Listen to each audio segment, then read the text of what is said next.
Ni ahuri biacara kaunti-inĩ ya Kwale arĩa mahũragira biacara mĩkĩra-inĩ ya barabara cia gũthiĩ gĩcũa-inĩ kĩa Diani. Mambĩkĩte mũrũrũngano ũyũ kũmenereria itua rĩa thirikari rĩa kũmamomorera cienderio na ibanda ciao nĩguo gũthondeka njĩra cia mĩtaro ya maĩ.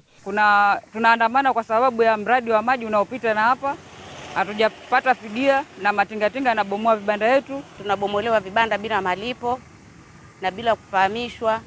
Mpaka dakika hii serikali imeanza kutuvunjia vibanda vyetu.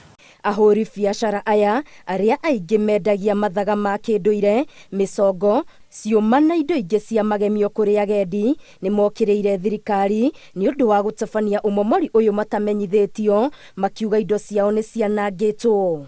Tulifungiwa vibanda zetu saa hii hata tupikia nje na walikuwa wanasema watatulipa na hakuna chochote wametulipa. Anapita na tunaambiwa hatujulikani tangu 90s tuko hapa tunafanya biashara sisi na tuambia majina yetu yako kwenye list. Kwa nini? Tumekuja hapa kulilia haki. Tunataka haki itendeke. Amwe a ahũri biacara ici maugĩte makoretwo haha kwa ihinda rĩa mĩaka 30 na kuga thirikari ya Kwale nĩ ĩrabatie kũmahe ihinda kuona biacara ya ũgendi nĩ hĩndĩ ĩreyũkĩrĩria kuma igũtha rĩa COVID-19. Corona ilituumiza, school fees tumelipa juzi na sasa hivi vibanda vimemolewa, hatujui tutaenda wapi. Tuomba Kwale government or national government itusaidie kwa jambo hili. Tumeteseka sana na corona na sasa mabanda yanavunjwa, hakuna malipo, hakuna nini. Tutafanya nini sisi kama wananchi? Wenzangu wote hapa wanalia, wana vibanda hapa wanalia.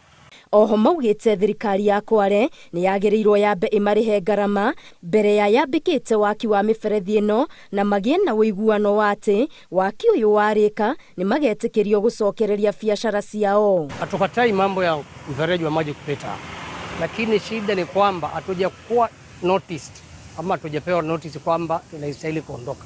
Kile tunaomba ni county government ya Kwale tukae chini na wao watueleze itakuwaje tunaondoka na wajatupa notice na tuko hapa kwa miaka karibu 30. Ngĩribotera Inooro TV, Getu Wangari Maria wa Mũigana.